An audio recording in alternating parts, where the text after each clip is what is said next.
Hello friends, this is SP Singh and welcome to smarter everyday.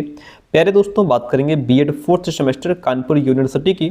और fourth semester में जो आपका फोर्थ पेपर है योगा एजुकेशन, इसका ये 2025 का प्रीवियस ईयर क्वेश्चन पेपर आज हम लोग डिस्कस करने वाले हैं, जिसके माध्यम से आप ये समझ पाएंगे कि मई 2026 में जो आपकी फोर्थ सेमेस्टर की परीक्षा होने को है उसमें आपका योगा का पेपर किस तरीके से आएगा। क्योंकि पीवाईक्यू किसी भी एग्जाम्स के लिए रामबाण होते हैं और यहाँ से आप समझ पाएंगे कि क्वेश्चंस का लेवल क्या रहेगा, लैंग्वेज क्या रहेगी, किस तरीके से हमको पढ़ना चाहिए, किस तरीके से तैयारी करनी चाहिए, ठीक, कैसे कैसे क्वेश्चन पूछे जाते हैं।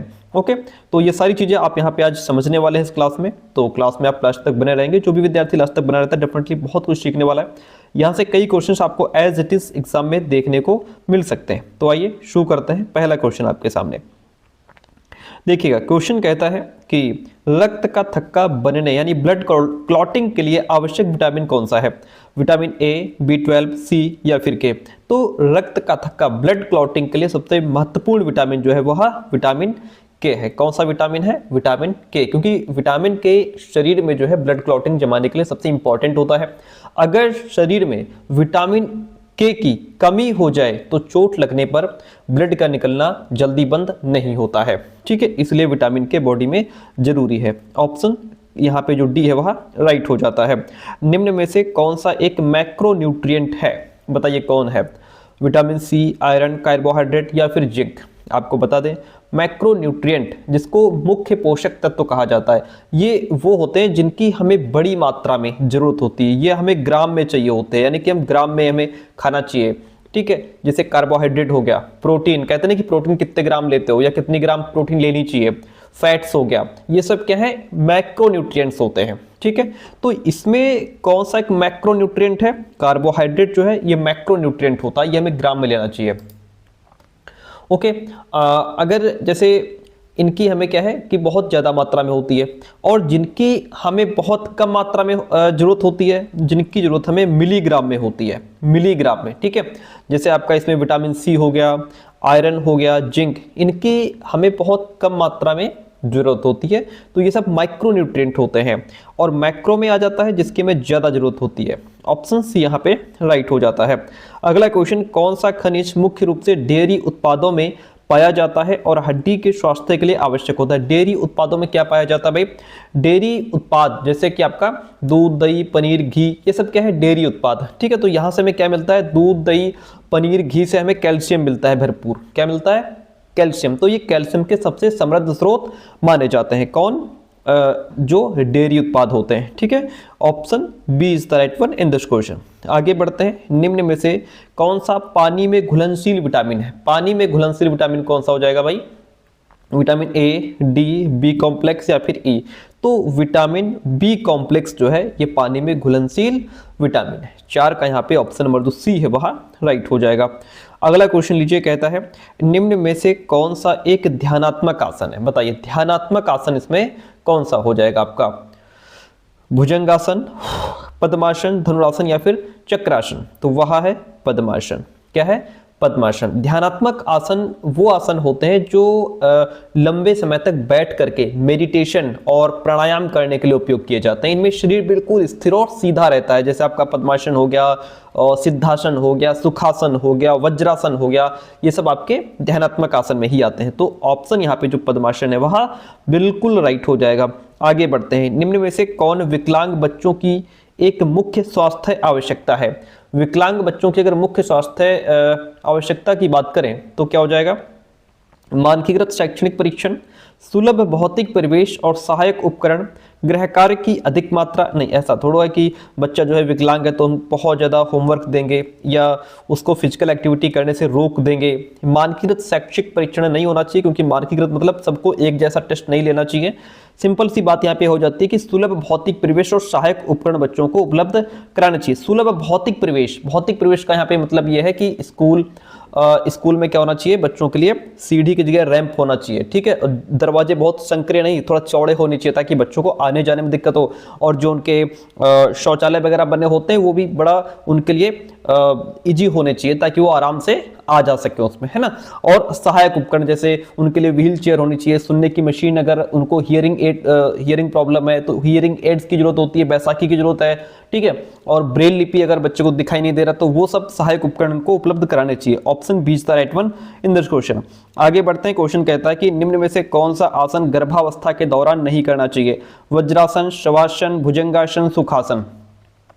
कौन सा आसन भाई नहीं करना चाहिए? तो देखिए गर्भावस्था के दौरान जो भुजंग आसन है ये नहीं करना चाहिए, क्योंकि ये जो आप देख पा रहे हैं ये भुजंग आसन है, ठीक है। इमेज हमने क्यों लगाई है? इमेज इसलिए लगाई है क्योंकि जो पेपर आपका 2025 में आया था उसमें 7-8 क्वेश्चन ऐसे पूछे गए थे, यहाँ पे इमेज देती थी और पूछा था कि इस चित्र में कौन सा आसन दर्शाया गया है, ठीक है। तो आपको यदि इस तरीके से पता होगा कि हाँ ये जो आसन है ये कौन सा आसन है, तो आप वहां पे टिक कर सकते हो। जैसे अभी हमें क्वेश्चन आगे मिलेंगे, 5-7-8 क्वेश्चन आगे मिलेंगे जिसमें पूछा गया कि इस चित्र में कौन सा आसन दर्शाया गया है, ठीक है। इसीलिए अब आप ध्यान रखिएगा, ये भुजंग आसन है। क्या होता है ये भुजंग आसन होता है, ठीक है। इसमें क्या है, पेट के बल लेट करके और पीछे की ओर झुकना होता है, ऐसे पीछे की ओर झुकना होता है, जिससे पेट पर दबाव पड़ता है, यहाँ पे पेट पर दबाव पड़ता है, इसलिए गर्भवती महिलाओं के लिए ये सुरक्षित नहीं माना जाता। तो भुजंग आसन गर्भावस्था के दौरान नहीं करना चाहिए। Option C is the right one this question. आगे बढ़ते हैं, कहता है कि भारतीय खेल प्राधिकरण SAI की स्थापना कब की गई थी? तो भारतीय खेल प्राधिकरण की जो स्थापना है वह 1984 में 25 जनवरी 1984 को की गई थी। कब? 25 जनवरी 1984 को खेल प्राधिकरण की जो है कि स्थापना की गई थी। आगे बढ़ते हैं, कौन सा आसन पाचन तंत्र के लिए विशेष रूप से लाभकारी है? पाचन तंत्र के लिए जो है वह वज्रासन बहुत महत्वपूर्ण माना गया है। ये एकमात्र ऐसा आसन है जिसे भोजन के तुरंत बाद किया जा सकता है। कौन सा आसन सर? वज्रासन, ठीक है। पाचन तंत्र के लिए विशेष रूप से लाभकारी वज्रासन को माना गया है। क्वेश्चन नंबर 10 कहता है कि निम्न में से कौन सा शारीरिक शिक्षा का सिद्धांत नहीं है? फिजिकल एजुकेशन की बात हो रही है, तो फिजिकल एजुकेशन का सिद्धांत कौन सा नहीं है? व्यक्तिकरण नहीं, व्यक्तिकरण तो फिजिकल एजुकेशन का सिद्धांत है, मतलब इंडिविजुअलाइजेशन का ध्यान हमें रखना चाहिए। देखिए हर फिजिकल एजुकेशन की बात हो रही है, ध्यान में रखिएगा, हर बालक की क्षमता अलग अलग होती है। कौन शुरुआत में कैसे ट्रेनिंग कर सकता है, कितनी क्षमता है, क्या कितना वेट उठा सकता है, उसके शरीर की बनावट कैसी है, ये भी इंपॉर्टेंट होता है, उसकी जरूरत क्या है, ये भी इंपॉर्टेंट होता है। इसलिए जो भी आप ट्रेनिंग प्रोग्राम रख रहे हो उसमें बालक के हिसाब से होना चाहिए, उस बालक के अनुसार होना चाहिए, ठीक है। ये सिद्धांत है इसका। प्रगति, बालक की प्रोग्रेस, यानी कि जो आप ट्रेनिंग दे रहे हो एकदम से लोड मत डालो, धीरे धीरे उसका वेट बढ़ाओ, धीरे धीरे वेट बढ़ाओ, धीरे धीरे ट्रेनिंग उसकी बढ़ाओ। बहुत बढ़िया। विशिष्टता, ये भी बहुत जरूरी है, मतलब कि किसी जैसे विशिष्टता का मतलब होता है कि किसी खास लक्ष्य या खेल के लिए उसी के अकॉर्डिंग उसे विशेष अभ्यास कराना। आखिर उसका आप जो अभ्यास करा रहे हो, जो फिजिकल एजुकेशन उसको दे रहे हो, क्यों दे रहे हो, उसके पीछे का लक्ष्य क्या है, ये क्लियर होना चाहिए। जो भी बच्चे का लक्ष्य है उसके अकॉर्डिंग ही उसको आप ट्रेनिंग कराओ, ठीक है। पिछड़ाओ नहीं होता भाई। पिछड़ाओ का मतलब ये है यहाँ पे कि देखिए शारीरिक शिक्षा का उद्देश्य हमेशा आगे की तरफ प्रोग्रेस करना है, डेवलपमेंट करना है। पिछड़ाव का मतलब तो पीछे की ओर जाना हो गया ना। चाहे कोई भी एजुकेशन का कोई भी सिद्धांत हो, हम पीछे की तरफ नहीं आगे की तरफ बढ़ेंगे। तो पिछड़ाव यहाँ पे जो है वो शारीरिक शिक्षा का सिद्धांत नहीं है। Option C is the right one in this question. आगे बढ़िए, विश्राम और पुनर्प्राप्ति का सिद्धांत महत्वपूर्ण है क्यों महत्वपूर्ण है भाई? देखिएगा, यह बिना किसी विश्राम के निरंतर व्यायाम की अनुमति देता है। यह ओवर ट्रेनिंग और चोटों को रोकता है क्योंकि यह शरीर को पुनः प्राप्ति का समय देता है। यह केवल शक्ति प्रशिक्षण पर बल देता है, लागू होता है। यह प्रशिक्षण के दौरान कोई ब्रेक लेने की आवश्यकता सुनिश्चित करता है। देखिए विश्राम और पुनर्प्राप्ति मतलब रेस्ट एंड रिकवरी। यह सिद्धांत कहता है कि अगर आप ट्रेनिंग कर रहे हो तो आपको बीच बीच में रेस्ट भी चाहिए। क्या होगा इससे? चोट नहीं लगेगी या शरीर में जो अंदर टूट फूट होती है वो रिकवर हो जाएगी। ये शरीर को पुनः प्राप्ति का समय देता है, यानी रिकवरी का टाइम देता है। विश्राम करने से शरीर को रिकवरी होती है, ठीक है। वार्म अप और कूल डाउन का सिद्धांत क्यों महत्वपूर्ण है? वार्म अप का मतलब होता है कि जैसे जब भी आप कोई एक्सरसाइज कर रहे हो, अब जैसे खिलाड़ियों को देखते हो आप, क्रिकेट देखते होंगे कैसे प्लेयर्स पहले वार्म अप करते हैं, हल्का फुल्का कूदते हैं, तो इससे बॉडी को धीरे धीरे गर्म करते हैं। एकदम से अगर भागने लग जाएंगे तो बॉडी एकदम से गर्म हो जाएगी, ठीक है। तो जो भी मेन आप एक्सरसाइज करने जा रहे हो उससे पहले वार्म अप किया जाता है। शारीरिक गतिविधि के लिए शरीर को तैयार करने और पुनर्प्राप्ति में मदद करने के लिए वार्म अप और कूल डाउन किया जाता है। ठीक है, इसका उद्देश्य क्या होता है? शरीर का टेम्परेचर बढ़ाना। ठीक है, और जो भी मसल्स हैं उनमें फ्लेक्सिबिलिटी लाना, मतलब लचीलापन लेकर के आना, और जो हमारी हार्ट बीट है वो भी धीरे धीरे बढ़े। खड़े हो, बैठे हो, पता लगे 1 घंटे से बैठे हो, एकदम से दौड़ना शुरू कर दो तो हार्ट बीट एकदम से बढ़ जाएगी, आपको नुकसान हो सकता है। ठीक है, तो उसके लिए क्या हो कि धीरे धीरे पहले से वार्म अप करना चाहिए। पहले अगर आप सुबह सुबह रनिंग करने जा रहे हो तो पहले थोड़ा पहले चलो, फिर थोड़ा स्पीड बढ़ाओ, फिर रनिंग करो, फिर उससे हार्ट बीट धीरे धीरे बढ़ेगी, है ना। उसके लिए रिकवरी जो है, कूल डाउन, ये भी इंपॉर्टेंट है, क्योंकि रिकवरी के लिए भी चीजें, रिकवरी इससे जल्दी होती है। ऑप्शन जो बी है वहां राइट हो जाएगा। अगला क्वेश्चन कहता है, स्वामी विवेकानंद का एक कथन है कि आज भारत को भगवत गीता की नहीं बल्कि फुटबॉल के मैदानों की आवश्यकता है। निम्नलिखित विचारों में से किसे संदर्भित करता है?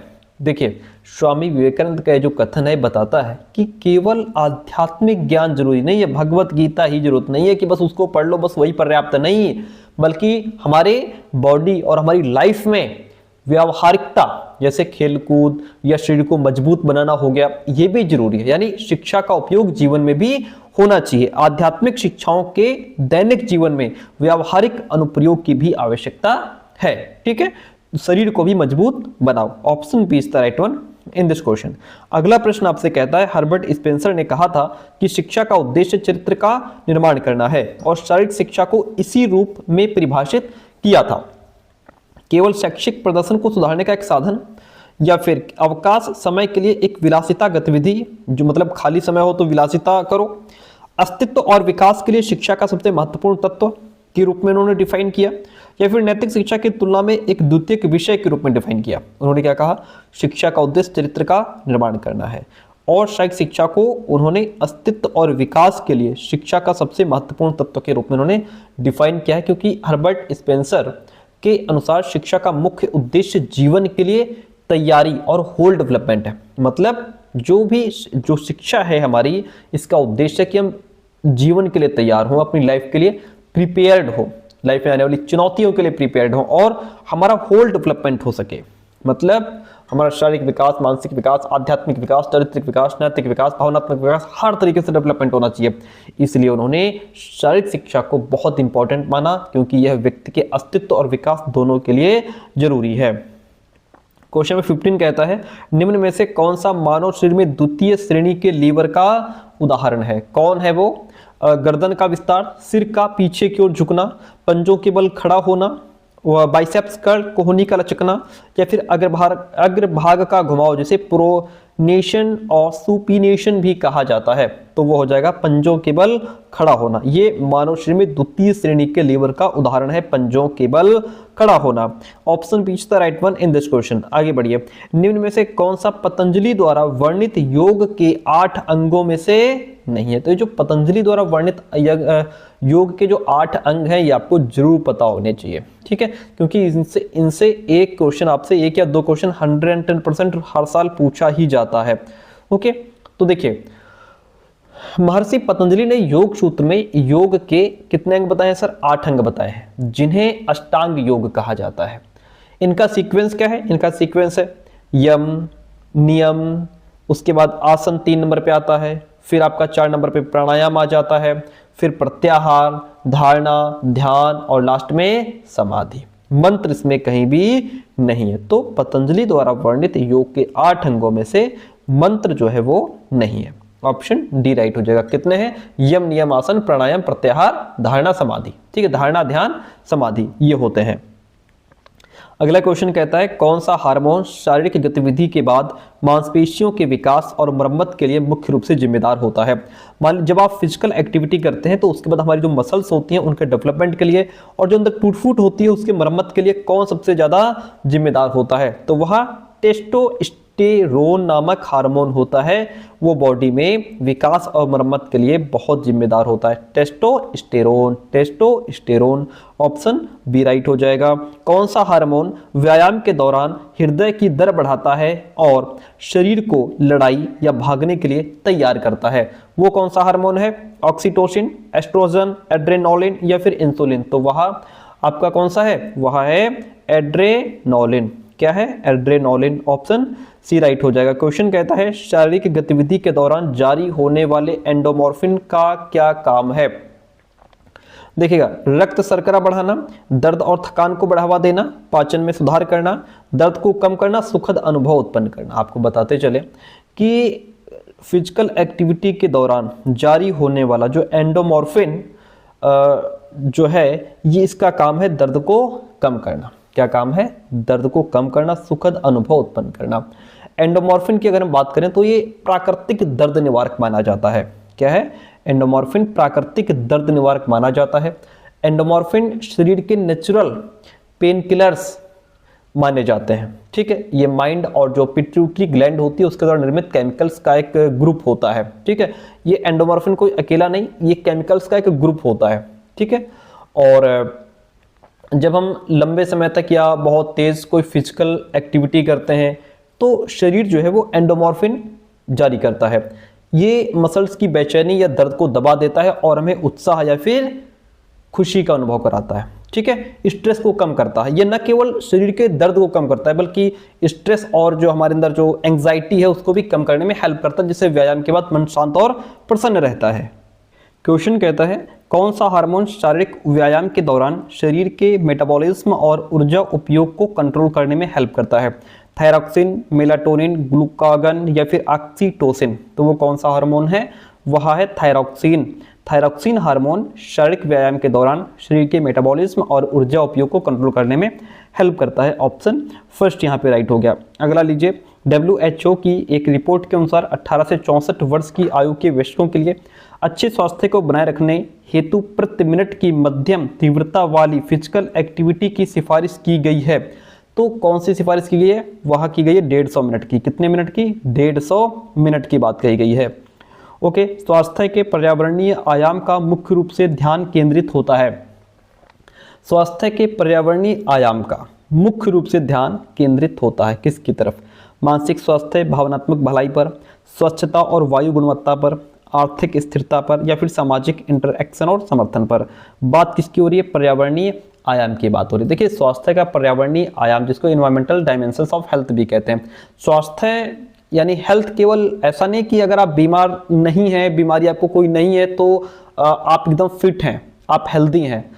सिर्फ बीमारी की अनुपस्थिति नहीं है बल्कि इसके कई डायमेंशंस होते हैं। अब यहाँ पे पर्यावरणीय आयाम हमारे आसपास की बाहरी जो भी स्थितियां हैं उनसे रिलेट करता है, जो हमारी हेल्थ को प्रभावित करती हैं। ठीक है, तो ये मेन चीज जो है ये स्वच्छता और वायु गुणवत्ता पर ध्यान केंद्रित करता है कि इसमें स्वच्छता होनी चाहिए, पानी पीने के लिए पानी साफ होना चाहिए, वायु शुद्ध हवा होनी चाहिए, क्वालिटी वाली हवा होनी चाहिए, है ना, और अच्छी साफ सफाई वाली चीजें, और जो घर परिवार हो, घर हो हमारा, वो भी बहुत सुरक्षित और स्वच्छ होना चाहिए, प्रदूषण मुक्त वातावरण शामिल होना चाहिए। इन सारी चीजों की बात करता है पर्यावरणीय आयाम। ठीक है, ऑप्शन जो बी है वह राइट हो जाएगा। आगे बढ़ते हैं। क्वेश्चन कहता है, निम्न में से कौन सा स्वास्थ्य का निर्धारक नहीं माना जाता है? देखिएगा, स्वास्थ्य का निर्धारक नहीं माना जाता है जीन, भौतिक पर्यावरण, राजनीतिक स्थिरता, पारिवारिक इतिहास। अब इसमें अगर हम आपको बता दें तो हमारे जीन्स, इसका फर्क पड़ता है हमारी हेल्थ पर। जीन्स का मतलब जो हमें जो गुण हमको हमारे पेरेंट्स से मिले हैं। ठीक है, जैसे आपने सुना नहीं होगा कि जेनेटिक बीमारियां होती हैं जो पीढ़ी दर पीढ़ी आगे ट्रांसफर होती रहती हैं। तो अगर कोई बीमारी ट्रांसफर हो गई है तो भी आपकी हेल्थ पर असर पड़ेगा, इसलिए ये जो है स्वास्थ्य का निर्धारक माना जाता है। हमारा फिजिकल एनवायरनमेंट कैसा है, हवा कैसी मिल रही, पानी कैसा मिल रहा है ना, और साफ सफाई कैसी है, ये सब चीज़ें हमारे ऊपर हेल्थ पर असर पड़ता है इनका। पारिवारिक हिस्ट्री का, हमारे परिवार का माहौल कैसा है, इन सब चीज़ों का प्रभाव पड़ता है। लेकिन राजनीतिक स्थिरता का हमारे हेल्थ पर कोई असर नहीं पड़ता। राजनीति क्या कर रही, कैसे कर रही, कोई दिक्कत नहीं है। तो स्वास्थ्य का निर्धारक नहीं माना जाता है राजनीतिक स्थिरता। ऑप्शन सी यहाँ पे राइट हो जाएगा। आगे बढ़ेंगे। क्वेश्चन कहता है, निम्नलिखित में से कौन सा आसन मुख्य रूप से रीढ़ की हड्डी और हैमस्ट्रिंग्स के लचीलेपन को सुधारने और स्ट्रेस को कम करने के लिए उपयोग किया जाता है? कौन सा आसन है वो? तो वह हमारा पश्चिमोत्तानासन है। कौन सा है सर? पश्चिमोत्तानासन। ये मुख्य रूप से रीढ़ की हड्डी और हैमस्ट्रिंग्स के लचीलेपन, फ्लेक्सिबिलिटी को इंप्रूव करने, स्ट्रेस को कम करने के लिए उपयोग किया जाता है पश्चिमोत्तानासन। ऑप्शन सी राइट हो गया। शारीरिक शिक्षा, फिजिकल एजुकेशन शब्द को सबसे अच्छी तरह से किस रूप में डिफाइन किया गया है? तो फिजिकल एजुकेशन जो है ये शारीरिक व्यायाम, खेल, स्वास्थ्य में व्यवस्थित शिक्षा को डिफाइन करता है। अब जैसे इसका मतलब ये है कि फिजिकल एक्टिविटी होनी चाहिए, खेल के माध्यम से हम बच्चों को फिजिकल एजुकेशन दो, है ना, उसके स्वास्थ्य से रिलेटेड शिक्षा दो। इसका मुख्य उद्देश्य केवल शरीर को मजबूत बनाना नहीं है, बल्कि व्यक्ति का फिजिकल, मेंटल, सोशल, इमोशनली हर तरीके से डेवलपमेंट होना चाहिए। ऑप्शन जो बी है वहाँ राइट हो जाएगा। अगला, हाँ देखिए प्यारे दोस्तों, हम आपको बता दें कि हम पेड नोट्स भी प्रोवाइड कराते हैं। पेड नोट्स का मतलब होता है कि आपको कुछ फीस पे करनी पड़ती है एंड हमारे कंप्लीट नोट्स आपको पीडीएफ फॉर्मेट में व्हाट्सएप पे प्रोवाइड करा दिए जाते हैं। उसके लिए आप हमें इस नंबर पे 9628182649 यहाँ पे व्हाट्सएप मैसेज करिएगा, आपको प्रोसेस भेज दिया जाएगा, आप फीस पे करेंगे, उसके बाद आपको नोट्स फॉरवर्ड कर दिए जाएंगे। योगा एजुकेशन आज हम लोग पढ़ रहे हैं, तो योगा के नोट्स में आपको दिखा देता हूँ कि किस तरीके से नोट्स आपको मिलने वाले हैं। जैसे ये हमारा योगा एजुकेशन का Kanpur university CSJMU BEd 4th semester new syllabus based notes updated by SP sir. Paper 4 है आपका ये, स्वास्थ्य, शारीरिक एवं योग शिक्षा, health, physical and yoga education. ठीक है, अब देखिए ये हमारा सब्जेक्टिव कंटेंट है। फिजिकल एजुकेशन क्या होती है, शारीरिक शिक्षा के 3 प्रधान रूप हैं, किसने क्या क्या वो परिभाषाएं लिखी हैं, शारीरिक शिक्षा के विविध विद्वानों द्वारा बताए गए प्राप्त उद्देश्य क्या होते हैं। चीज़ों को बहुत ही वेल मेंटेन तरीके से बहुत ईजी वर्ड्स में इन चीज़ों को लिखा गया है और बहुत अच्छे। देखिए स्टूडेंट्स हमारे नोट्स पढ़ करके 75 में 75 नंबर भी लेकर के आए हैं, इस बात की गारंटी है। अगर आप नोट्स हमारे पढ़ लेते हैं तो ये मान के चलिए आपके 75 में से 75 क्वेश्चन सही होने की संभावना हो जाती है। ठीक है, चीज़ों को बहुत ही अच्छे तरीके से मेंटेन किया। देखिए इमेजेस, नीला वेंट्रिकल क्या होता है उसकी इमेज लगा करके चीज़ों को समझाया है। हृदय के आंतरिक इंटरनल स्ट्रक्चर ऑफ हार्ट क्या होता है उसको देखिए हमने इमेज लगा करके चीज़ों को समझाने का प्रयास किया है। तो ये चीज़ें आपको पढ़ने को बाकी कहीं भी नहीं मिलेंगी। डाइजेस्टिव सिस्टम क्या होता है उसको विधिवत तरीके से इमेज लगा करके समझाया है। योग क्या होता है, योग का अर्थ क्या है, ठीक है, और जैसे योग के लक्ष्य क्या है, उद्देश्य क्या है, योग की परिभाषा। ये देखिए ये जो योग चित्तवृत्ति निरोधा कितनी बार पूछा गया है, किसने कहा, पांतजल योग दर्शन के अनुसार। ये परिभाषा किसकी है, विष्णु पुराण के अनुसार। इसका मतलब क्या है वो नीचे लिखा है। चीज़ों को बहुत वेल मेंटेन तरीके से लिखा गया है। ठीक है, अभी हमारे 8 यंग आ गए जो मैं अभी बता रहा था आपको, यम, नियम, आसन, प्राणायाम, प्रत्याहार, धारणा, ध्यान, समाधि, है ना। अब यम का मतलब क्या है, नियम का मतलब क्या है, आसन का मतलब क्या है, प्राणायाम क्या है, प्रत्याहार, धारणा, ध्यान, समाधि, योग के प्रकार, राजयोग, कर्मयोग, भक्ति योग, ज्ञान योग, ये सारी चीज़ें आपको यहाँ पे पढ़ने को मिल जाती हैं। आसन क्या होते हैं वो समझाया है, प्राणायाम क्या होता है, प्राणायाम के नियम क्या होते हैं, है ना, अनुलोम विलोम, इस प्राणायाम की 6 संभावनाएं होती हैं, कौन कौन सी होती हैं। तो ये मटेरियल है प्यारे दोस्तों। इसके ये भी अगर आप ना पढ़ें, ध्यान देखिए क्या होता है। ठीक है, तो इस तरीके से आप देखिए आसन सब दिए गए हैं, बैठ कर किए जाने वाले आसन। यहाँ पे देखिए ताड़ासन, अर्धकटी चक्रासन, अर्धचक्रासन, बैठकर पीठ के बल लेटकर किए जाने वाले आसन कौन कौन से होते हैं, पेट के बल लेटकर किए जाने वाले आसन कौन कौन से होते हैं, सूर्य नमस्कार क्या होता है, इसकी स्थितियाँ क्या होती हैं। अब ये जो PDF है इसमें आपको मिलने वाला है MCQs PYQs। ठीक है, देखिएगा इसमें हमारे क्या क्या होते हैं, इंपॉर्टेंट MCQs का कलेक्शन मिलेगा। PYQ 2023, 24, 25 का प्रीवियस ईयर क्वेश्चन पेपर्स आपको मिल जाते हैं। अब जैसे यहाँ पे इंपॉर्टेंट ऑब्जेक्टिव क्वेश्चन का कलेक्शन है और इंपॉर्टेंट ऑब्जेक्टिव क्वेश्चन के बाद फिर आपको नीचे मिलेंगे। अब जैसे PYQ है, अब यहाँ पे आपका लगा होगा, जैसे ये 2024 का PYQ है, इससे पहले 23 का PYQ हो गया है और 2024 का PYQ हो गया। अब इसके बाद देखिए नीचे 2025 का PYQ होगा, देखिएगा ये देखिए यहाँ से प्रीवियस ईयर क्वेश्चन पेपर 2025 जो आज हम लोग पढ़ रहे हैं, क्वेश्चन दिया है फिर आंसर दिया है, क्वेश्चन दिया है फिर आंसर दिया है, इस तरीके से। फिर इसमें आपको शॉर्ट नोट्स मिल जाते हैं, 1 लाइनर टाइप, देखिएगा एक एक लाइन में यहाँ पे चीज़ें क्लियर होंगी। ओके, और ये जो है इसमें क्या होता है कि आप बहुत कम समय में चीज़ों को कवर कर पाएंगे, एक एक लाइन में चीज़ें क्लियर होंगी। जैसे योग शब्द संस्कृत के शब्द से ऐसे है, पाणिनि व्याकरण में योग के 3 अर्थ होते हैं, क्या क्या होता है, योग का शब्द क्या है, योग की परिभाषा, जिससे उसमें वहाँ पे आप सब्जेक्टिव में देख रहे थे कि डिटेल लिखिए, यहाँ पे सिर्फ जो है ये परिभाषा किसके अनुसार है, ये परिभाषा किसके अनुसार है, ये परिभाषा किसके अनुसार है, भगवत गीता के अनुसार क्या परिभाषा है योग की, है ना, और बौद्ध धर्म के अनुसार योग की क्या परिभाषा है। यहाँ पे चीज़ें बहुत शॉर्ट में लिखी गई हैं।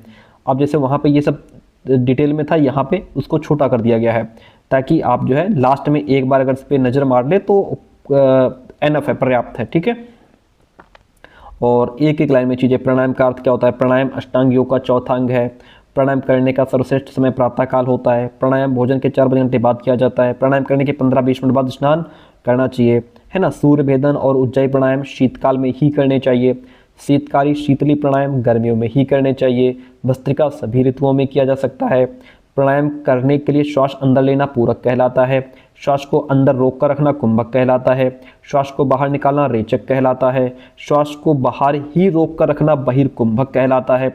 इस तरीके से ये चीज़ें आपको बाकी कहीं नहीं पढ़ने को मिलेंगी, इसलिए आप जो है देरी ना करें। उज्जाई प्राणायाम, भस्त्रिका, शीतली, है ना, और शीतकारी, सदंत, भ्रामरी।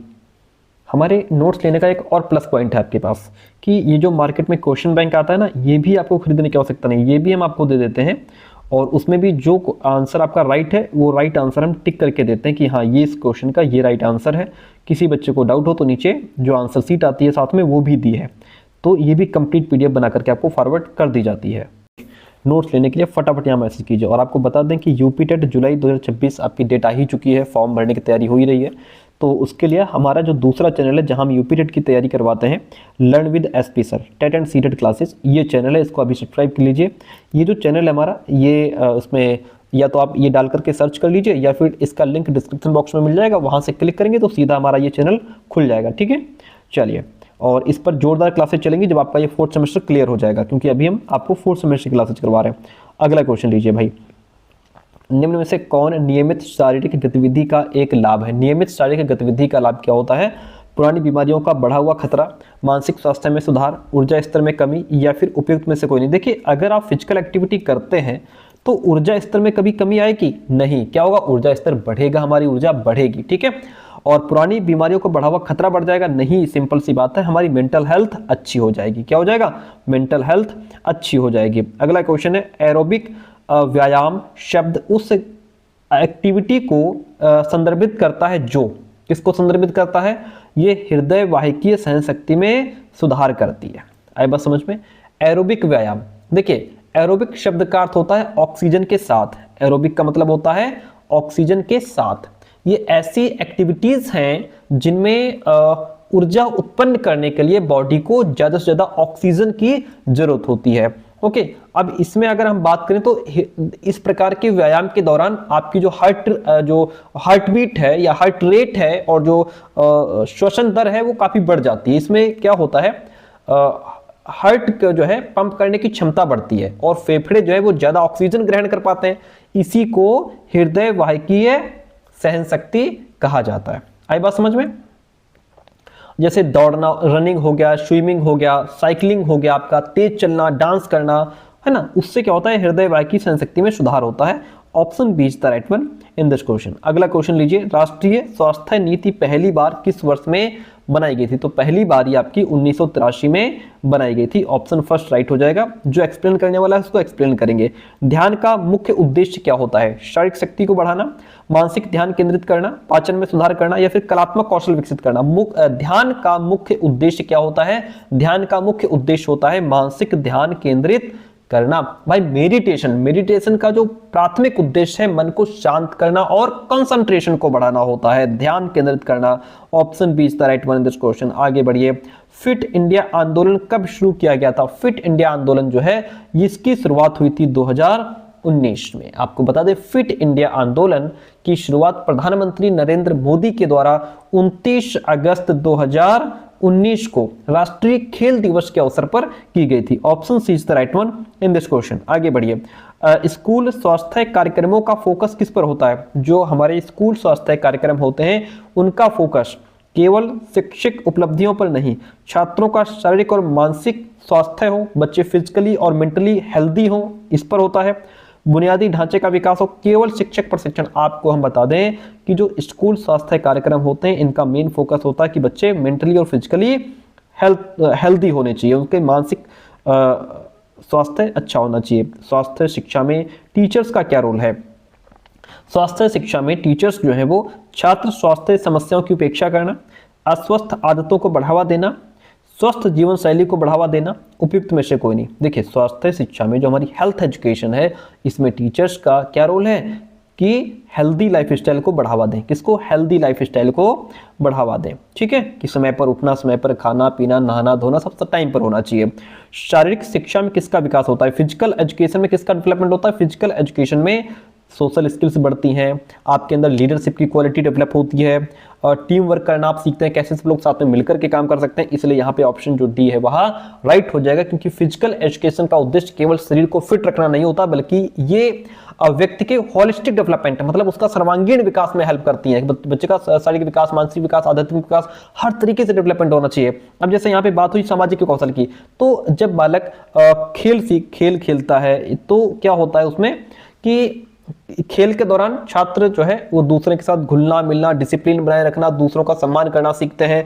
नेतृत्व, लीडरशिप क्वालिटी उसके अंदर डेवलप होती है, क्योंकि भाई खेल में क्या होता है कि तुम्हें कैप्टन बना दिया गया है ना, तो तुम उस जो है टीम का मार्गदर्शन कर रहे हो, अपनी लीडरशिप की भूमिका निभा रहे हो, तो ये भावना आपके अंदर पैदा होती है।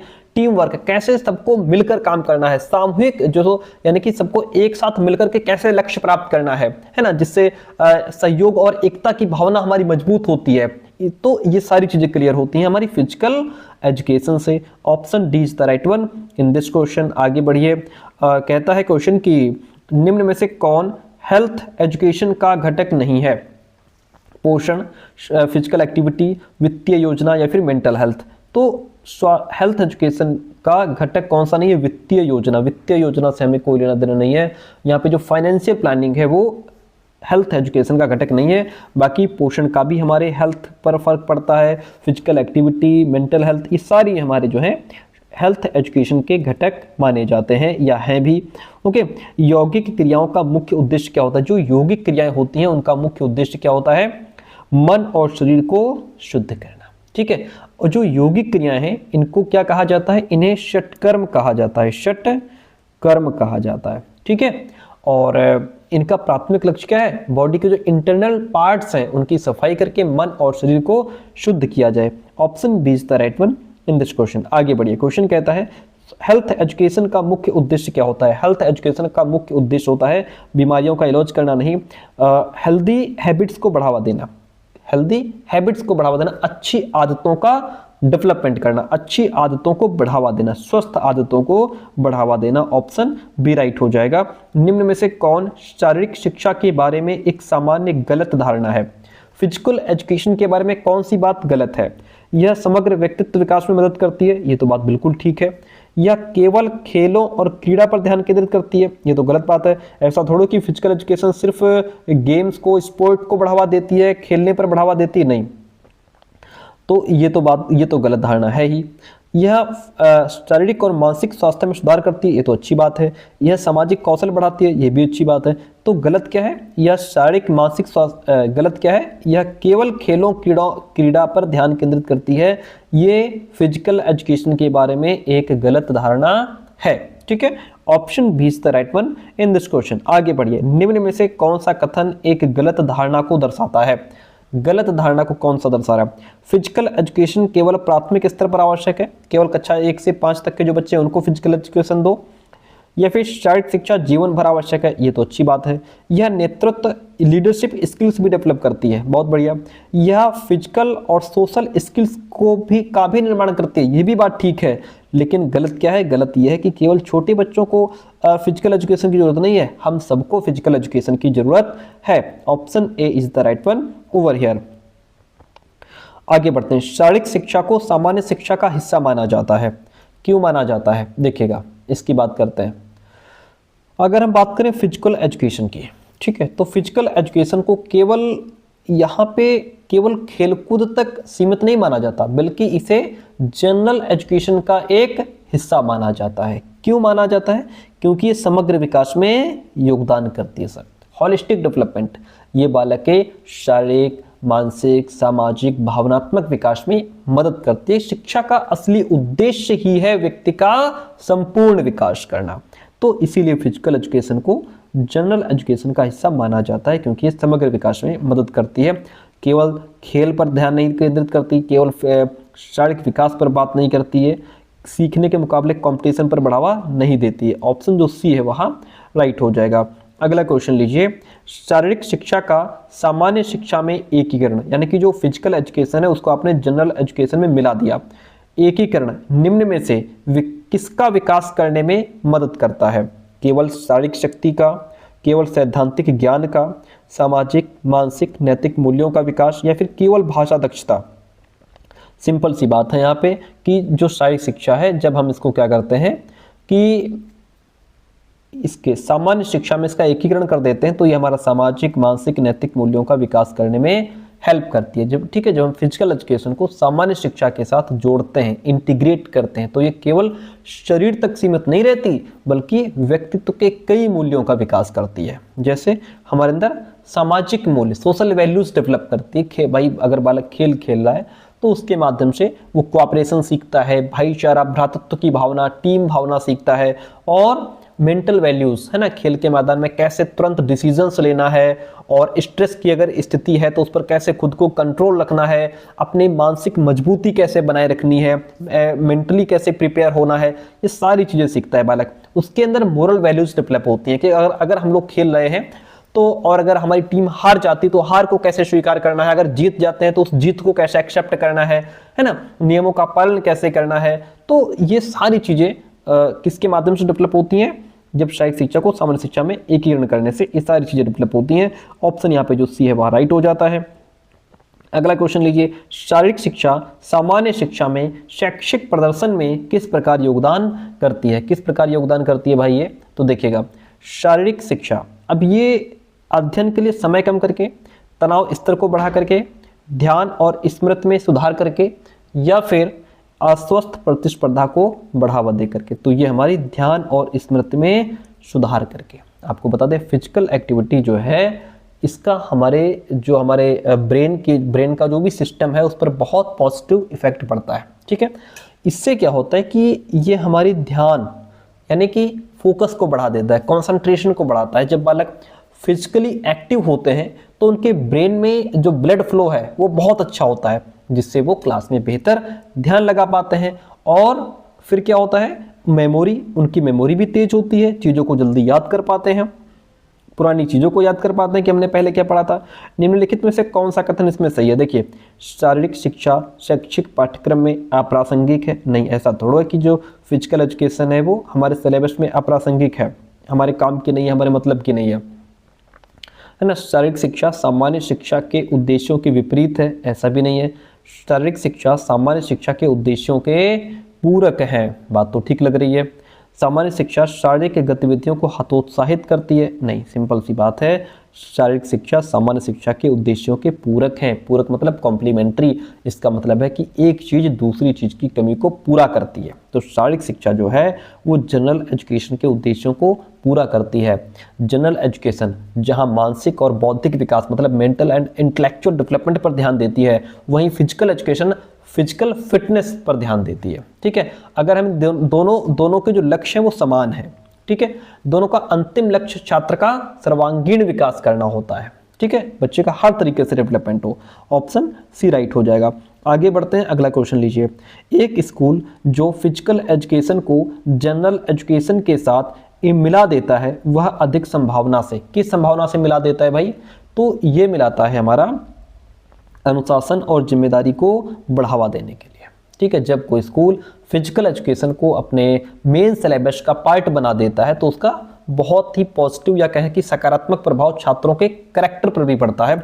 इससे बालक डिसिप्लिन सीखता है। ठीक है भाई, आपको पता है कि कोई भी गेम हो उसके जो रूल्स होते हैं ना वो एकदम सबके लिए समान होते हैं, तगड़े नियम होते हैं।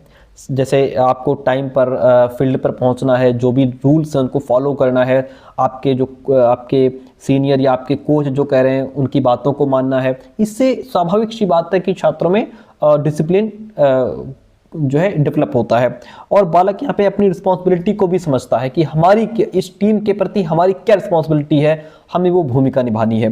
तो ये सारी चीज़ें बच्चे के अंदर डेवलप होती हैं। Option D is the right one over here. अगला क्वेश्चन कहता है कि फिजिकल एजुकेशन मुख्य रूप से किसे संदर्भित करती है?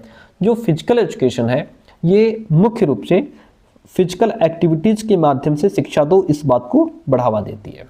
ठीक है भाई, देखिए फिजिकल एजुकेशन का मतलब केवल एक्सरसाइज करना नहीं है, बल्कि ये बॉडी की जो भी एक्टिविटीज़ हैं उनको सीखने के माध्यम के रूप में उपयोग करती है, यानी मीडियम ऑफ लर्निंग। इससे बालक एक्टिव लर्नर बनता है। क्या होता है? बच्चा इससे एक्टिव लर्नर बनता है। कहने का मतलब है शारीरिक गतिविधियों के माध्यम से शिक्षा, बच्चा करके सीखे। ठीक है, यहाँ पे बालक सिर्फ सुनकर नहीं बल्कि खेल के माध्यम से सीखे, फिजिकल एक्टिविटीज में पार्टिसिपेट करके सीखे, है ना, टीम वर्क करके सीखे। तो इन सब तरीकों से जब बालक सीखेगा तो उसका ब्रेन डेवलपमेंट भी होगा, सोशल बिहेवियर भी अच्छा हो जाएगा। ऑप्शन ए यहाँ पे राइट हो जाता है।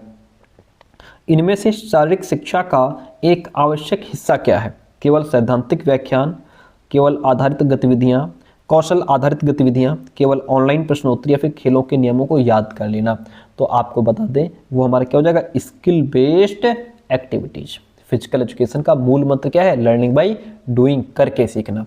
कौशल आधारित गतिविधियां जैसे बच्चा दौड़ना या कोई चीज़ फेंकना या योगा अभ्यास करना, ये इसके जो है शारीरिक शिक्षा के महत्वपूर्ण पहलू माने जाते हैं। ये एक्टिविटीज़ न केवल हमारे शरीर को मजबूत बनाती है बल्कि जो एक कोऑर्डिनेशन है बॉडी में उसको भी ये बहुत मजबूत बनाती है कि मतलब बॉडी के पार्ट्स को मिला करके कैसे काम करना है, जैसे हाथ और आंख के बीच कोऑर्डिनेशन कैसे करना है ना। तो ये भी चीज़ बालक यहाँ पे सीखता है। तो स्किल बेस्ड एक्टिविटीज़ होनी चाहिए। अगला क्वेश्चन है फिजिकल एजुकेशन शब्द कहाँ से लिया गया है? शारीरिक शिक्षा शब्द जो है वो कहाँ से लिया गया है? तो फिजिकल एजुकेशन जो शब्द है वह हमारा लैटिन शब्दों से जो शरीर और अध्ययन का मतलब रखते हैं वहाँ से लिया गया है। ठीक है, फिजिकल की अगर हम बात करें, देखिए शरीर मतलब जैसे फिजिकल की बात हो रही है यहाँ पे। ठीक है, फिजिकल ये लैटिन शब्द फिजिकस से बना हुआ है। किससे बना है? एक लैटिन शब्द PHYSICUS, फिजिकस, यहाँ से आया है। इसका रिलेशन जो है वो नेचर और बॉडी से होता है, तो यहाँ से आ गया फिजिकल। फिर बचा एजुकेशन जो कि लैटिन शब्द एजुकेशियो से आया है। एजुकेशियो लैटिन शब्द एजुकेशियो से बना है जिसका मतलब होता है ट्रेनिंग देना या फिर चीज़ों को लीड आउट करना, बाहर निकालना। तो जब इन दोनों को मिला दिया जाता है तो इन दोनों को मिलाने पर इसका मतलब बनता है शरीर के माध्यम से दी जाने वाली शिक्षा या शरीर को व्यवस्थित अध्ययन करना या फिर ट्रेनिंग देना। इसलिए ऑप्शन ए राइट हो जाता है। अगला क्वेश्चन आपसे कहता है कि फिजिकल एजुकेशन जनरल एजुकेशन में किसका प्रचार करती है? निष्क्रिय अध्ययन का, व्यावहारिक जीवन कौशल का, केवल रटना या फिर परीक्षा आधारित शिक्षा की बात करती है। तो ये शारीरिक शिक्षा का उद्देश्य है छात्रों में व्यावहारिक जीवन कौशल जैसे team work, discipline, decisions making, leadership की भावना, ये सब डेवलप करना जो कि रियल लाइफ में काम आते हैं। ऑप्शन बी राइट हो जाएगा। अगला क्वेश्चन लीजिए, कहता है कि आधुनिक समाज में शारीरिक शिक्षा का कौन सा लाभ है? आज के समाज में फिजिकल एजुकेशन का क्या लाभ है? आज के समाज में फिजिकल एजुकेशन जो है मेंटल हेल्थ में इम्प्रूव करती है और व्यक्ति को स्ट्रेस फ्री करती है। ठीक है, ऑप्शन बी यहाँ पे राइट हो जाएगा। नेक्स्ट क्वेश्चन आपसे कहता है 49 नंबर क्वेश्चन है, शारीरिक शिक्षा राष्ट्रीय विकास में किस प्रकार योगदान करती है? शारीरिक शिक्षा जो है वह एक फिट और उत्पादक जनसंख्या को बढ़ावा देकर के योगदान देती है। भाई फिजिकल एजुकेशन लोगों को हेल्दी बने रहने के लिए बढ़ावा देती है। हम मजबूत बने, डिसिप्लिन्ड बने। जब नागरिक फिट हो और स्वस्थ हो तो उसकी कार्यक्षमता, प्रोडक्टिविटी बढ़ जाती है, जिससे देश के विकास में सीधा योगदान मिलता है। जब नागरिक फिट होगा तभी देश फिट होगा। ऑप्शन सी राइट हो जाता है। आगे बढ़िए, निम्न में से कौन से विकास क्षेत्र का शारीरिक शिक्षा समर्थन करती है? कौन से विकास क्षेत्र का फिजिकल एजुकेशन समर्थन करती है? तो वह है हमारा शारीरिक विकास, मानसिक विकास, सामाजिक विकास। ये सब किसके माध्यम से होते हैं? फिजिकल एजुकेशन के माध्यम से होते हैं। ऑप्शन बी राइट हो जाता है। अगला क्वेश्चन है, कौन सा आसन प्रदर्शित किया गया है और इसका नाम क्या है? यही क्वेश्चन पूछा गया था। इसका अगर मैं ओरिजिनल पेपर दिखाऊं तो देखो ऐसा पूछा गया था। देखिए ये है इसका ओरिजिनल पेपर। ठीक है, इसको हमने टाइप करवा के वहाँ हम आपको टाइप करा के पढ़ाते हैं ताकि चीज़ें क्लियर दिखें आपको। कौन सा आसन प्रदर्शित किया गया है और इसका नाम क्या है? तो इसीलिए हमने इमेजेस का भी यूज़ किया है अपनी स्लाइड्स में, ताकि आप इमेजेस को पहचानें कि हाँ ये वाला आसन है ना, ताकि अब जैसे यहाँ पे क्वेश्चन पूछ लिया तब आप आंसर दे पाएँ कि हाँ ये वाला जो है इस तरीके से ये आसन है। कौन सा आसन से प्रदर्शित किया गया है? तो यहाँ पे खड़ा वृक्षासन, स्टैंडिंग वृक्षासन इसको कहते हैं, ये वाला यहाँ पे दिखाया गया है। ठीक है, इस आसन में व्यक्ति क्या होता है कि व्यक्ति एक पैर पर खड़ा होता है और दूसरे पैर के तलवे को खड़ी टांग की जांघ पर रखता है। यहाँ पे देखिएगा, है ना, हाथ ऊपर की ओर नमस्कार की मुद्रा में होते हैं जो एक पेड़ की आकृति जैसा दिखता है, इसलिए इसको खड़ा वृक्षासन कहते हैं। ओके, इसी तरीके से देखिए दोबारा क्वेश्चन पूछा गया है। अगला क्वेश्चन पूछा गया है कि इस आसन में सबसे अधिक लाभ किस शरीर प्रणाली को होता है? तो वो होता है हमारा पाचन प्रणाली को। किसको होता है? डाइजेस्टिव सिस्टम को होता है। ठीक है, और आइए इसको मेन स्लाइड पे लेके चलते हैं। ठीक है, ये तो हमारा 51 हो ही गया, खड़ा वृक्षासन। ये वाली इमेज आप देख पा रहे होंगे। और इसके बाद नेक्स्ट क्वेश्चन ये वाला है जो हमारा पूछ रहा है, इस आसन से सबसे अधिक लाभ किस शारीरिक प्रणाली को होता है? तो सबसे अधिक लाभ जो है वो पाचन प्रणाली को होता है। किसको? पाचन प्रणाली को। ठीक है, अच्छा ये तो क्वेश्चन पूछ लिया कि इससे किसको लाभ होता है, इस यानी कि इस आसन से सबसे अधिक लाभ किस शारीरिक प्रणाली को होता है। अगर ये पूछ ले ये वाली इमेज दे करके कि ये कौन सा आसन है, तब क्या बताओगे? ठीक है, तो प्यारे दोस्तों ये भुजंगासन है। कौन सा आसन है सर?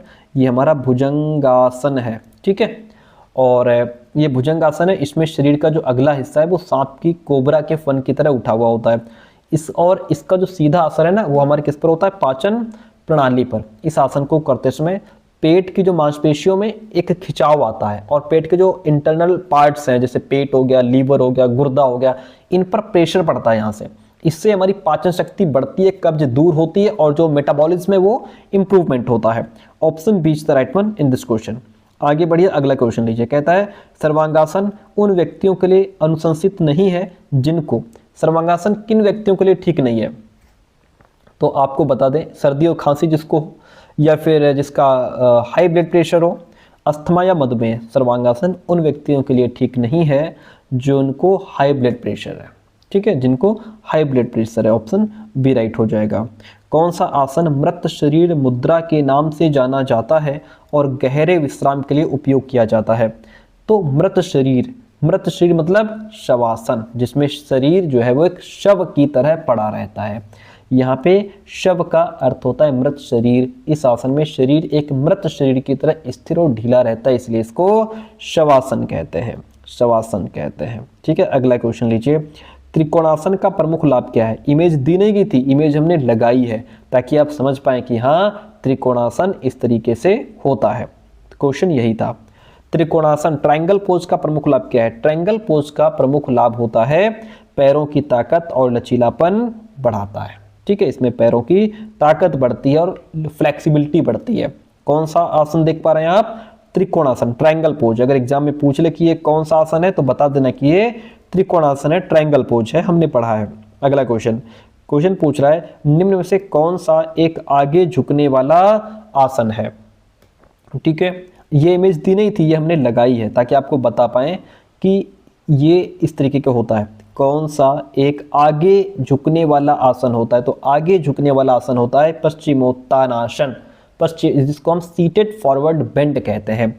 ये है हमारा पश्चिमोत्तानासन। ध्यान रखिएगा, क्वेश्चन आपसे पूछ लेगा कि ये कौन सा आसन है तो बता देना कि ये पश्चिमोत्तानासन है। ठीक है, इस आसन में जमीन पर बैठ करके पैरों को सीधा ऐसे फैलाया जाता है और ऊपर जो है शरीर को आगे की ओर झुका करके हाथों से पैरों के अंगूठों को छूने की कोशिश यहाँ पे की जाती है। ओके, ये क्या है? पश्चिमोत्तानासन है। ओके, आगे की ओर झुकने वाला होता है पश्चिमोत्तानासन। संस्कृत में आसन शब्द का अर्थ क्या है? संस्कृत में अगर हम बताएं आपको आसन शब्द का अर्थ क्या होता है? श्वास नियंत्रण, मुद्रा, स्थिति आसन या फिर अनुशासन। तो वो होता है हमारा स्थिति आसन, जिसको हम पोस्चर और सीट कहते हैं। ठीक है, आगे बढ़िए। अगला क्वेश्चन आपसे कहता है कि निम्न में से कौन सा मुख्य पोषक तत्व है जिसे शरीर को बड़ी मात्रा में आवश्यकता होती है? विटामिन, खनिज, आयरन, प्रोटीन। तो शरीर को सबसे ज़्यादा मात्रा में किसकी आवश्यकता होती है? प्रोटीन की आवश्यकता होती है। किसकी आवश्यकता होती है? प्रोटीन की। अगला क्वेश्चन, अब आपसे क्वेश्चन यहाँ पे पूछ रहा है कौन सा आसन फेफड़ों की क्षमता और श्वसन कार्य को बढ़ाने के लिए अनुशंसित है? कौन सा आसन फेफड़ों की क्षमता और श्वसन कार्य को बढ़ाता है? ताड़ासन, सुखासन, मत्स्यासन या पद्मासन? तो वो हमारा आसन है मत्स्यासन। ठीक है, जिसे मछली मुद्रा या फिश पोज भी कहते हैं, और ये रहा हमारा मत्स्यासन, फिश पोज भी कहते हैं इसको। ठीक है, ये हमारे फेफड़ों की क्षमता और श्वसन कार्य को बढ़ाता है। इमेज हमने इसलिए लगा दी ताकि आप समझ पाएं कि हाँ इसी तरीके से हमारा ये जो है मत्स्यासन होता है। Okay, option C is the right one in this question. अगला प्रश्न आपसे कहता है धनुरासन धनुष आसन किस रूप से मिलता जुलता है?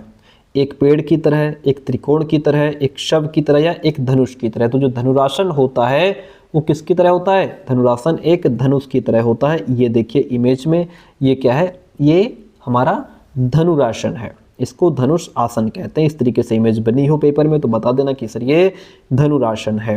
ओके, अगला क्वेश्चन लीजिए। कहता है खाद्य पिरामिड का उपयोग किसके लिए किया जाता है? खाद्य पिरामिड का उपयोग विभिन्न खाद्य समूहों से दैनिक सेवन का सुझाव देने के लिए किया जाता है। खाद्य पिरामिड का उपयोग ये बताने के लिए किया जाता है कि हमें रोजाना किन किन खाद्य समूह जैसे अनाज, फल, सब्जियां, इनका कितना सेवन करना चाहिए ताकि संतुलित आहार हमको मिल सके। Option C is the right one in this question. आगे बढ़िए, अगला प्रश्न लीजिए।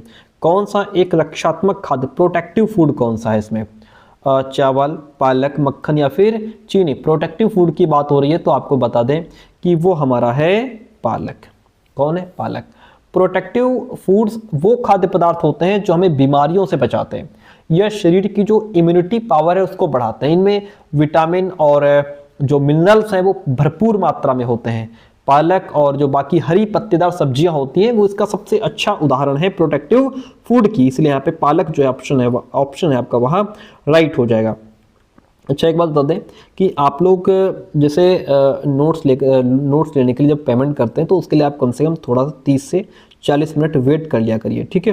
क्योंकि बहुत सारे स्टूडेंट्स का पेमेंट होता है, मैसेज होते हैं, तो सबको रिप्लाई देना होता है। जिनका पेमेंट आपसे पहले आया उनको पहले नोट्स फॉरवर्ड किए जाएंगे, उसके बाद आपके नोट्स निकाले जाएंगे, ठीक है? प्रोसेसिंग में भी एक बच्चे के नोट्स निकालने में कम से कम 10 से 15 मिनट का प्रोसेस लग जाता है, तो इसलिए मैसेज बहुत ज़्यादा होता है। टीम कंटिन्यू इस पर काम करती रहती है, तो आप लोग थोड़ा टाइम लिया करिए, ठीक है? बहुत सारे बच्चे जैसे पेमेंट करके स्क्रीनशॉट भेजे फिर तुरंत जो है फटाफट मैसेज करने लग जाते हैं, तो आप लोगों ने अगर पेमेंट करके स्क्रीनशॉट दे दिया है तो बस 30 मिनट वेट करिए। उसके बाद अगर आपको रिप्लाई नहीं मिलता तो तुरंत आप मैसेज भी कर सकते हैं, कॉल भी कर सकते हैं, ठीक है? तो क्योंकि बहुत सारे स्टूडेंट्स का मैसेज कॉल होता है तो थोड़ा सा पेशेंस प्लीज़ बना के रखिए। चलिए, बाकी नोट्स तो अवेलेबल है ही आपके लिए। मानव शरीर, देरी ना करें उसके लिए, मानव शरीर का, क्योंकि एग्ज़ाम आपका मई में होने को है, मानव शरीर का लगभग कितने प्रतिशत हिस्सा पानी से बना होता है? तो आपको बता दें 60 से 70% हिस्सा पानी से बना होता है। यहाँ पे 70 तो है नहीं, है ना, तो सीधा सीधा हम 60% को यहाँ पे टिक कर देंगे। क्वेश्चन नंबर 64 देखिए, कहता है निम्न में से कौन सा आहारीय फाइबर का कार्य नहीं है? देखिए, आहारीय फाइबर की अगर हम बात करें तो इसका मुख्य रूप से इसका जो काम है हमारे पाचन तंत्र के लिए जरूरी होता है, ठीक है? मांसपेशियां बनाने का काम प्रोटीन का होता है सर। मांसपेशियां बनाने का काम प्रोटीन का होता है, फाइबर का नहीं होता, इसलिए फाइबर का कार्य नहीं है। मांसपेशियां बनाने का काम फाइबर का नहीं है, प्रोटीन का काम है ये। फाइबर का काम क्या है? फाइबर का काम ये कब्ज को रोकता है, पाचन में हेल्प करता है, आंतों को स्वस्थ बनाए रखता है। ओके, ये सारे काम फाइबर के हैं, लेकिन मांसपेशियां बनाने का काम प्रोटीन का है। अगला क्वेश्चन लीजिए, कहता है कौन सा विटामिन कैल्शियम के अवशोषण यानी एब्जॉर्प्शन के लिए आवश्यक? आप कैल्शियम ले तो रहे हैं लेकिन उसको एब्जॉर्ब करने के लिए क्या चाहिए? उसको एब्जॉर्ब करने के लिए विटामिन डी चाहिए। भले ही आप कितना भी कैल्शियम दूध, दही, पनीर खा लो, अगर आपके शरीर में विटामिन डी की कमी है तो आपका शरीर उस कैल्शियम को एब्जॉर्ब नहीं कर पाएगा। उसके लिए विटामिन डी चाहिए। नियमित फिजिकल एक्टिविटी का मांसपेशी प्रणाली पर क्या प्रभाव पड़ता है? अगर आप नियमित रेगुलर फिजिकल एक्टिविटी करते हैं तो उससे मांसपेशियों का मास और ताकत बढ़ती है। ऑप्शन बी राइट हो जाएगा। अगला लीजिए, वजन उठाने वाली एक्टिविटी जैसे दौड़ना या कूदना, इनमें से कौन सा प्रणाली सबसे अधिक लाभ प्राप्त करती है? पाचन प्रणाली, तंत्रिका प्रणाली, कंकाल या फिर उपकला? तो वो हमारी हो जाएगी कंकाल प्रणाली, जिसको स्केलेटल सिस्टम कहते हैं। वजन उठाने वाली जो वेट बियरिंग एक्टिविटीज होती हैं उनका सबसे अधिक प्रभाव हमारी हड्डियों और जोड़ों पर पड़ता है, इसलिए कंकाल प्रणाली यहाँ पे ऑप्शन राइट हो गया। नियमित व्यायाम का हृदय वाहकीय प्रणाली पर मुख्य प्रभाव क्या होता है? ये वाला क्वेश्चन अभी पीछे भी पूछा गया था शुरुआत में, है ना? तो नियमित व्यायाम का हृदय वाहिकीय प्रणाली पर मुख्य प्रभाव क्या होता है? मुख्य प्रभाव होता है हृदय की कार्यकुशलता और ब्लड प्रेशर अच्छा रहता है, ब्लड सर्कुलेशन अच्छा रहता है, ठीक है? परिसंचरण में सुधार होता है, प्रेशर नहीं सर्कुलेशन। तीव्र शारीरिक गतिविधि के दौरान जब आप तेज फिजिकल एक्टिविटी कर रहे हो, किस ग्रंथि को एड्रेनालिन छोड़ने के लिए उत्तेजित करता है? जब आप बहुत तेज फिजिकल एक्टिविटी करते हैं तो कौन सी ग्रंथि है जो एड्रेनालिन छोड़ने के लिए उत्तेजित होती है? तो वो ग्रंथि है एड्रिनल ग्रंथि, एड्रिनल ग्लैंड। जब हम बहुत तेज फिजिकल एक्टिविटी करते हैं, दौड़ते हैं, भागते हैं, है ना, या खिंचाव वाली कोई ऐसी स्थिति में होते हैं, तो एड्रिनल ग्रंथि जो किडनी के ठीक ऊपर होती है वो ब्लड में एड्रेनालिन छोड़ती है। ठीक है, इसलिए यहाँ पे ऑप्शन आपका जो सी है वहाँ राइट हो जाएगा। अगला क्वेश्चन लीजिए, कहता है निम्न में से कौन सा कारक सामाजिक स्वास्थ्य के आयाम से सबसे अधिक संबंधित है? तो वह हमारा क्या हो जाएगा? वह है परिवार और समुदाय का समर्थन।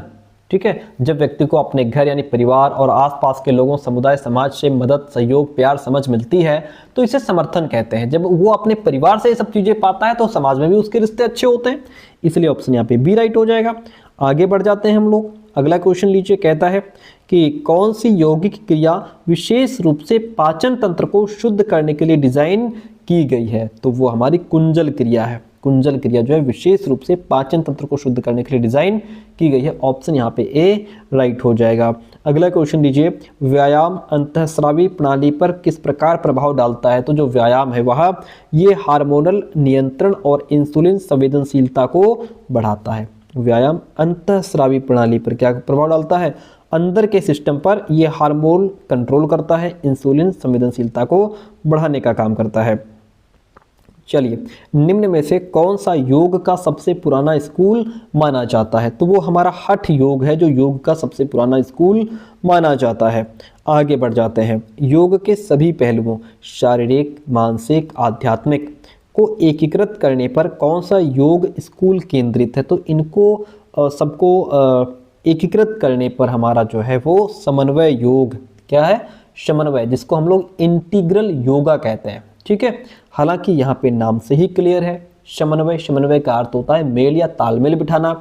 ये योग का वो मार्ग है जो व्यक्ति के संपूर्ण विकास, उसका शारीरिक स्वास्थ्य, मानसिक शांति, आध्यात्मिक जागृति, इन सबको एक साथ लेकर चलने पर जोर देता है। इसका लक्ष्य क्या होता है सर? इसका लक्ष्य, इसका मुख्य उद्देश्य केवल बॉडी को फ्लेक्सिबल बनाना नहीं होता, बल्कि व्यक्ति के व्यक्तित्व के सभी पक्षों को जोड़कर उसे एक बैलेंस्ड लाइफस्टाइल देने में हेल्प करता है। ठीक है, ऑप्शन डी यहाँ पे राइट हो जाएगा। आगे बढ़ जाते हैं। निम्न में से कौन सा राजयोग का प्रमुख सिद्धांत है? राजयोग का प्रमुख सिद्धांत क्या हो जाएगा इसमें? श्वास और शरीर की मुद्राओं पर कंट्रोल। ठीक है, क्वेश्चन कहता है निम्न में से कौन सा योग विद्यालय ऊर्जा के नियंत्रण और मार्गदर्शन से संबंधित है? वह है कुंडलिनी योग। कुंडलिनी योग का मुख्य उद्देश्य शरीर में जो भी ऊर्जा है, जो समाहित ऊर्जा है, कुंडलिनी शक्ति जिसको कहते हैं, उसको जागृत करना है। कुंडलिनी योग का मुख्य उद्देश्य शरीर के अंदर जो ऊर्जा है उसको जागृत करना है, उसे कंट्रोल करके सही डायरेक्शन में मार्गदर्शन देना है कि वो ऊर्जा सही काम में लग पाए। इसलिए ये ऊर्जा के कंट्रोल और मार्गदर्शन से संबंधित है। ऑप्शन बी यहाँ पे राइट हो जाता है। क्वेश्चन नंबर 77, भगवत गीता में मुख्य रूप से कौन सा योग मार्ग बताया गया है? तो भगवत गीता में मुख्य रूप से कर्म योग की बात की गई है। किसकी बात हुई है सर? कर्म योग की। भगवान श्री कृष्ण ने अर्जुन को निष्काम कर्म करने का उपदेश दिया है, जिसका मतलब होता है बिना फल की इच्छा की अपना कर्तव्य निभाते जाओ। अगला क्वेश्चन लीजिए, कहता है कि निम्न में से कौन सा योग शब्द को सबसे अच्छे तरीके से परिभाषित करता है? कौन सा योग जो है वो शब्द को, योग शब्द को सबसे अच्छे तरीके से डिफाइन करता है? तो वो है हमारा व्यक्तिगत आत्मा का सार्वभौमिक चेतना के साथ मिलन। देखिए, योग शब्द जो है वो संस्कृत के युज धातु से बना है, जिसका मतलब होता है जुड़ना या एक होना। अब यहाँ पे देखिए, अगर हम बात करें आध्यात्मिक स्तर पर, तो आध्यात्मिक स्तर पर योग का अर्थ होता है जीवात्मा का परमात्मा से मिलन। जीवात्मा मतलब व्यक्तिगत आत्मा।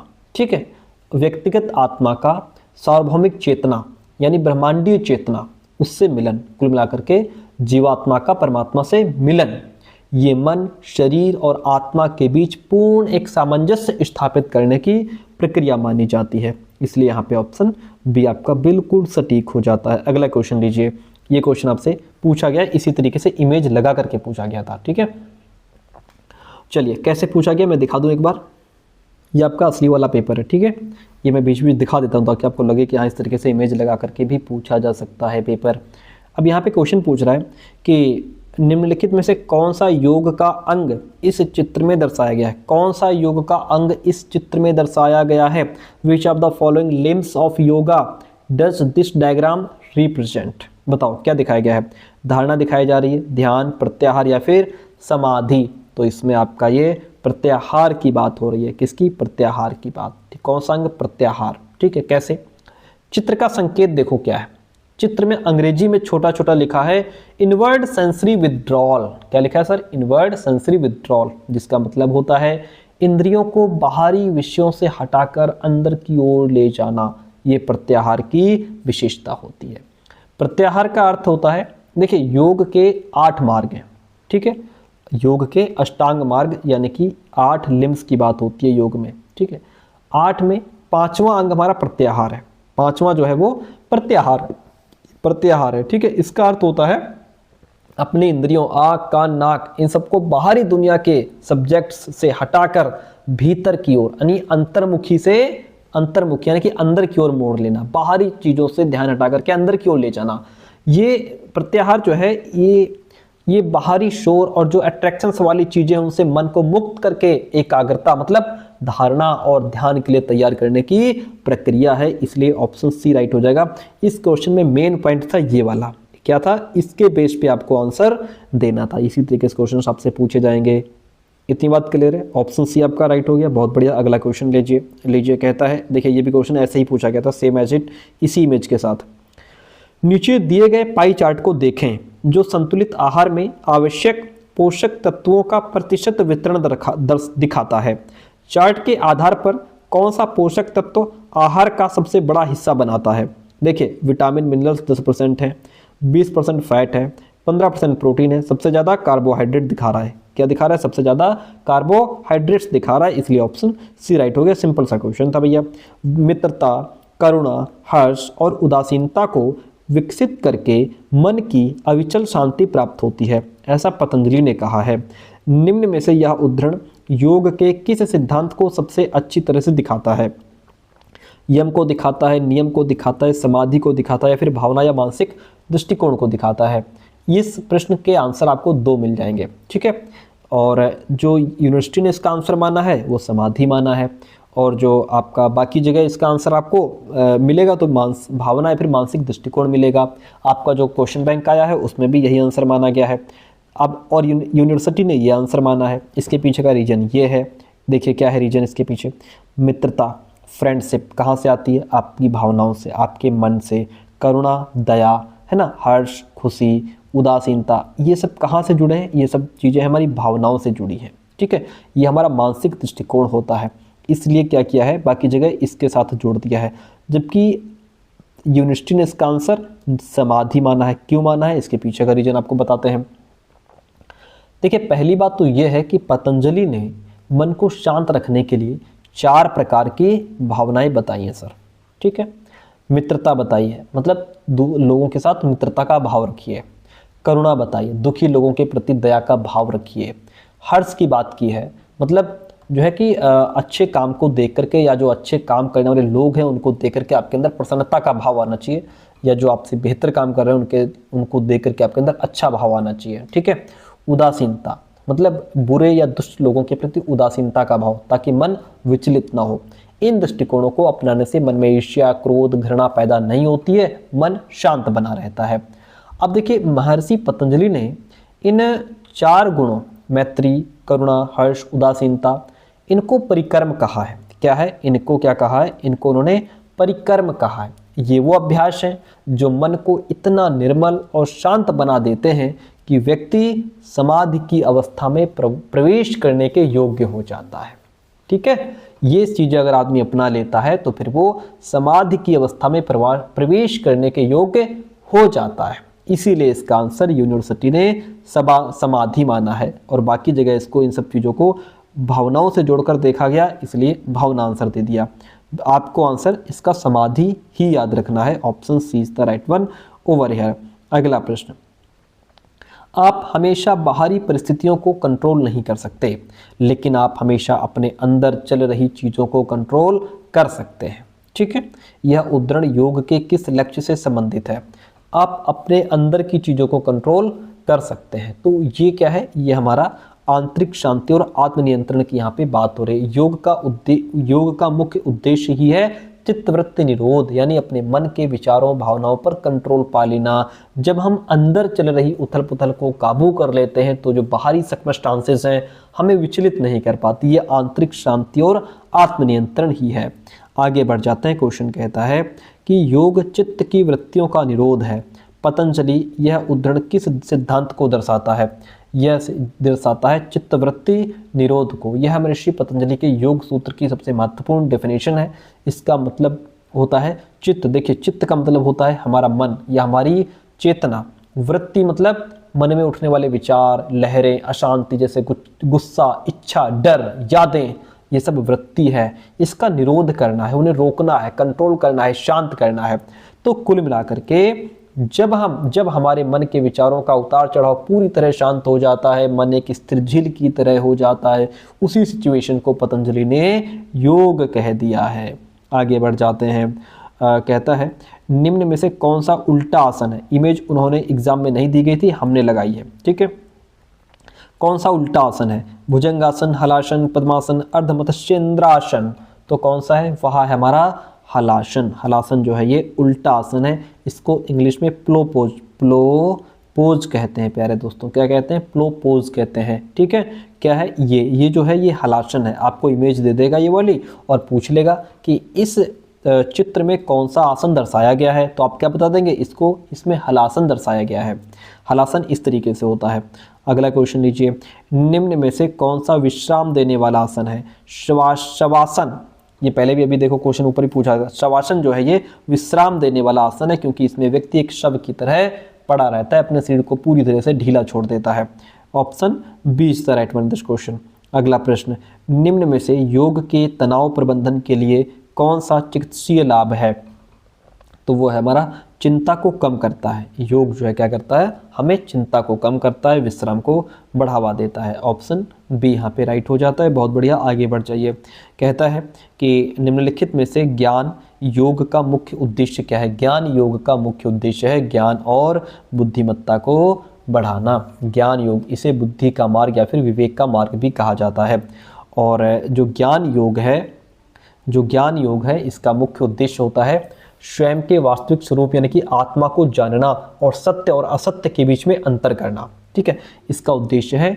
इसमें गहन अध्ययन, चिंतन और अपने खुद की जांच, आत्म जांच के माध्यम से आध्यात्मिक ज्ञान और बुद्धिमत्ता प्राप्त की जाती ताकि अज्ञानता का नाश हो सके। आगे बढ़ते हैं। अगला क्वेश्चन लीजिए।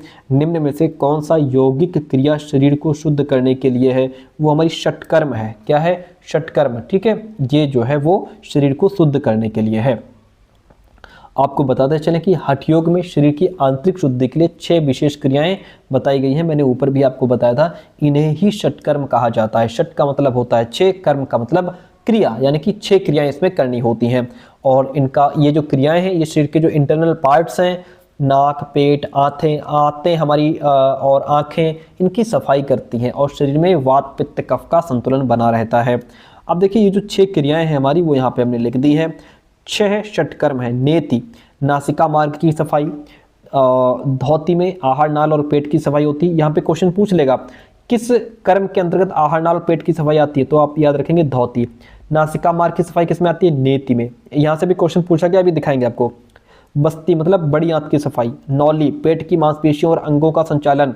कपालभाति, फेफड़ों और मस्तिष्क के अग्रभाग की शुद्धि। त्राटक, आंखों की शुद्धि और एकाग्रता के लिए की जाती है। ये 6 वो क्रियाएं हैं जिन्हें षटकर्म कहा जाता है। किस यौगिक क्रिया में बाएं नथुने से श्वास लेते हुए दाएं नथुने से श्वास छोड़ने की प्रक्रिया होती है ताकि ऊर्जा का संतुलन बनाए रखा जा सके? वो होता है हमारा अनुलोम विलोम। सबको पता है क्या होता है अनुलोम विलोम। योग निम्न में से कौन सी पुरानी स्थिति के प्रबंधन में प्रभावी माना जाता है? तो यह अस्थमा की जो सिचुएशन उसके मैनेजमेंट में या उसके प्रबंधन में प्रभावी माना जाता है। ऑप्शन यहाँ पे जो आपका ए है वह राइट हो गया। निम्न में से कौन सी यौगिक क्रिया एक शुद्धिकरण तकनीक है जो नाक के मार्ग से संबंधित है। जस्ट अभी पीछे जो क्वेश्चन था वो हमारा नेति है, नेति में नाक की सफाई आती है। ऑप्शन फर्स्ट राइट हो गया। आगे बढ़िए। चिकित्सीय योग में निम्न में से कौन सा आसन रीढ़ की हड्डी और पीठ के दर्द को कम करने के लिए लाभकारी है? तो वो हमारा है, देखिए कौन सा आसन रीढ़ की हड्डी और पीठ के दर्द को कम करने के लिए लाभकारी है? अग्रगामी मोड़ जैसे पश्चिमोत्तानासन हो गया, ठीक है। घुमावदार आसन जैसे अर्ध मत्स्येंद्रासन हो गया, ठीक है। उल्टे आसन जैसे सर्वांगासन हो गया। तो यहाँ पे सारे ही आसन जो है वो रीढ़ की हड्डी पीठ के दर्द को कम करने के लिए लाभकारी है। Option D is the right one in this question. आगे बढ़िए। भारत में कौन सा कार्यक्रम देश भर में स्वच्छता और स्वास्थ्य को बढ़ावा देने का उद्देश्य रखता है?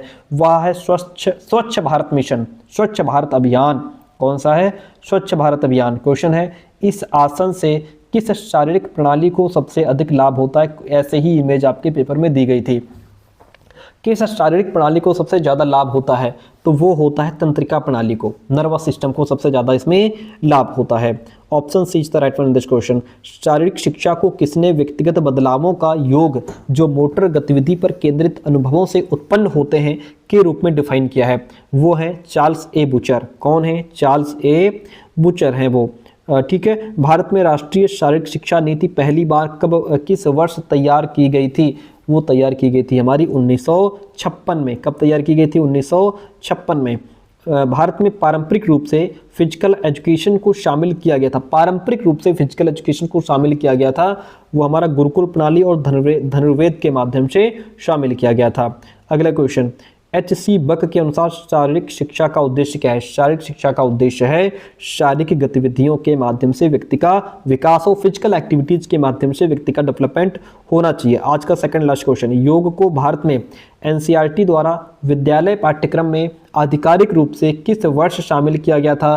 तो इसको शामिल किया गया था 2015 में। कब किया गया था? 2015 में। आज का लास्ट क्वेश्चन, क्लास कैसे रही ये आप कमेंट करके जरूर बताइएगा। नोट्स लेने में देरी ना करें। तीसरी बात, हमारा जो यूपी टेट के लिए जो चैनल है उसको अभी सब्सक्राइब कर लीजिए।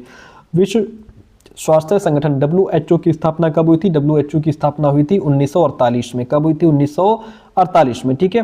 तो प्यारे दोस्तों कैसी रही क्लास कमेंट करके जरूर बताइएगा। नोट्स के लिए देरी ना करें, इस नंबर पे व्हाट्सअप करें, नोट्स का प्रोसेस जाने, फीस पे करके नोट्स आपको मिल जाएंगे, ठीक है। यूपी टेट जुलाई 2026 की तैयारी के लिए हमारे दूसरे चैनल को अभी सब्सक्राइब करें। लिंक डिस्क्रिप्शन बॉक्स में मिल जाएगा, नीचे कमेंट बॉक्स में मिल जाएगा, ठीक है। लर्न विद SP ये अगर आप डालेंगे तो चैनल हमारा टॉप पे आ जाएगा। Learn with SP sir TET CTET classes, ठीक है। थैंक यू सो मच, मिलते हैं बहुत जल्दी नेक्स्ट क्लास में।